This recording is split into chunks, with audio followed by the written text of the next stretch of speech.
Vilma. What's up, Jay? What's up, Nate, man? How you doing? I'm good. Excited to have you on. Now, it's just over 10 years since you won that ring with the Saints. And when you think back on that game, what memory stands out the most? And is this the year that it comes full circle and the Saints recapture that Lombardi? You know, the first thing I always think back is to how much fun I had with my teammates. That was first and foremost. And, you know, Nate, if you're not having fun, you know, why are you doing it, right? It's not a fun game when you're losing. And then, you know, the second thing was the competition. We competed so hard in practice, you know, that when we didn't know any other way in the games. And, you know, that was a testament to Sean Payton. It was a testament to Greg Williams, our defensive coordinator at the time, of how it was to really take practice and the intensity and take that to the game. So, you know, we had many battles in practice that panned out in the games. I enjoyed it. It was a lot of fun. And just thinking back about that season, I think of those great memories. And you always talk about the process, right? You don't think about just the wins. It was the practice and the guys and being in the locker room. John, let's go to this year's season for the Saints. There's a Seminole on the team right now, a very important Seminole, and said Seminole ate a W a few years back before a game. When Jameis did the notorious W celebration, you posted on Instagram, oh boy, how in the hell do you expect to win with your quarterback looking like this before the game? That was, I don't know if we have it, but that was the actual Instagram comment. So let me ask you this. Do you still feel that way about this? Wait, we have footage of the... 1,000%. Yes. John, do you still feel this way? Go ahead. Of course I feel this way. If I were number 51 right behind Jameis Winston and I saw that, I would take off my helmet, I would take off my shoulder pads, I would walk into the locker room and say, Coach, we're done. We're losing. There's no way we're going to win this game. I'm out. We got no shot. Yeah. So, yeah, 1,000% I still feel this way. Yes. I don't disagree. I love everything you just said. That is, co-sign, subscribe, move on. Okay, let's talk. Great to have you on the show. Beautiful beach you're on, by the way. There's a lot of things that amaze me about the Saints. I'm sure you know that I'm a supporter of them, but one of the things that I want to wrap my head around is how after 14 years and some serious heartbreaks and things not going the right way, players still respond to Sean Payton in such a huge way. It's palpable. You see it every week on the field. He always gets the most out of his teams. 14 years in, what is it about your experience with him that tell me why he separates himself from other coaches?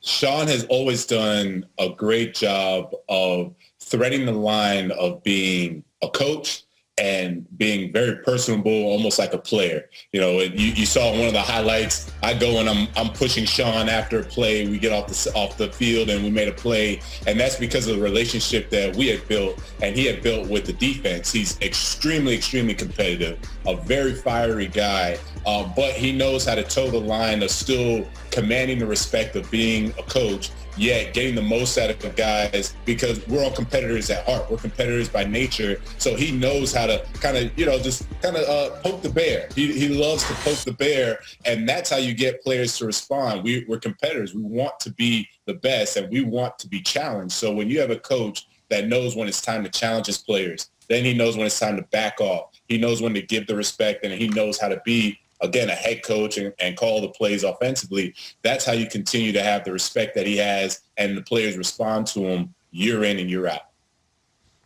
Awesome. It's amazing that you had your generation of Saints. Now we have a whole other generation of Saints, and they all respond to Coach Payton. I just love you saying that Kendall Beckwith should have taken his pads off and walked into the and told Dirk Cutter, I'm out. I can't play for that guy. No, I'm done. I'm out. Nah. Kendall Beckwith. Last week here in New York, the national game on Fox was you. Steelers-Bengals. We heard your call, and it was great. They moved to 9-0. Some people have tried to take away from that start, saying, yeah, but who have they beaten? Look, they can only play the games they've played. What was your takeaway from seeing the Steelers up close? Well, for the first part, to answer the question, who have they beaten? Baltimore Ravens, Tennessee Titans. Those are two pretty good teams. They beat them. They handled Cincinnati Bengals soundly at home when everyone thought Joe Burrow was going to come in and make some noise. What I saw from the Steelers is a very I would say savvy team. And what I mean by savvy is they have always been built on running the football, playing good defense. They have two of those components. They play good defense. They take the ball away. Taking the ball away, as Nate would know, that's the most important stat in football. And if you don't believe me, look at the New England Patriots the past 20 years. Who has the best takeaway turnover margin and how many Super Bowls have they won? So aside from that, they do that, but they don't run the ball well. And what I mean by savvy, they don't run the ball well, but they found ways to use this dink and dunk offense. They use the fly sweeps. They're doing all these creative ways to basically assimilate some sort of run game. Now they have to correct it, and I know I mentioned it when I called the game, that they have to find a way to really pound the football, because 4-minute offense is key, especially against good opponents. But right now, they're as good as anybody. Style points, you may not like it, but they do what's most important: take the ball away, play good defense, and then they're finding ways to win.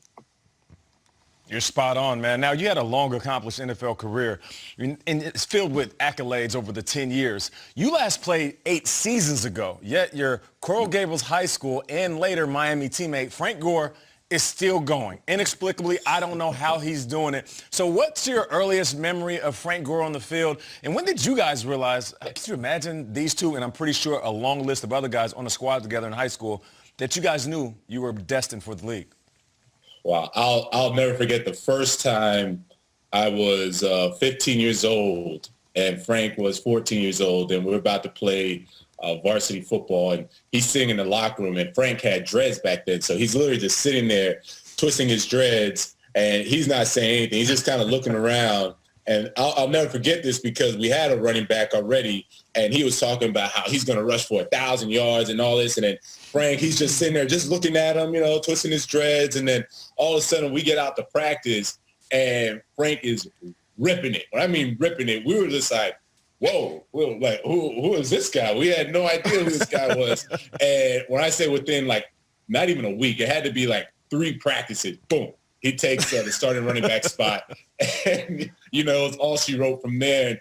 And, I always remember that our high school coach did a great job of making us always do ones versus ones. So anytime we did pass blocking drills, blitz drills, remember hamburger drills, all those things back in the day, the old school football, it was me versus Frank, me versus Frank all the time. So that really made us learn how to practice, because he was so competitive. He didn't want me to win. Of course, I never let him win.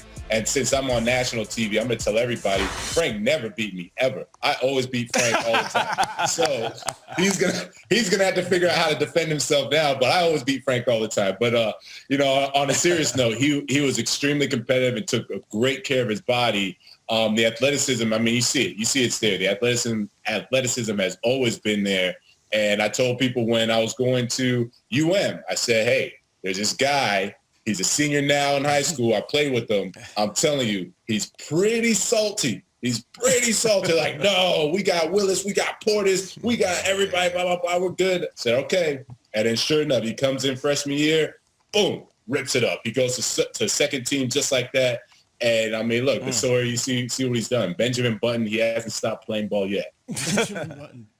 Sounds like we got to get Benjamin Button on the show to tell his side of the story on those drills, JV. But let's keep talking Canes, all right? You were part of the legendary 04 draft class in Miami. You guys set the record. 6 first-rounders from the same school, the first one off the board being the legendary Sean Taylor. Now, LSU came close this year. Bama did a few years ago, but your record with the U still stands. Now, John, those programs, they've been chirping a little bit. They're saying, we produce the best NFL talent. We are the factory. Tell us why. Tell the world why that crown still makes it all about the U. That's a good one. Okay, so, man, how should I put this? When you talk about legendary and producing talent, we don't have too many busts. So let's look at some of the guys if we want to start naming names.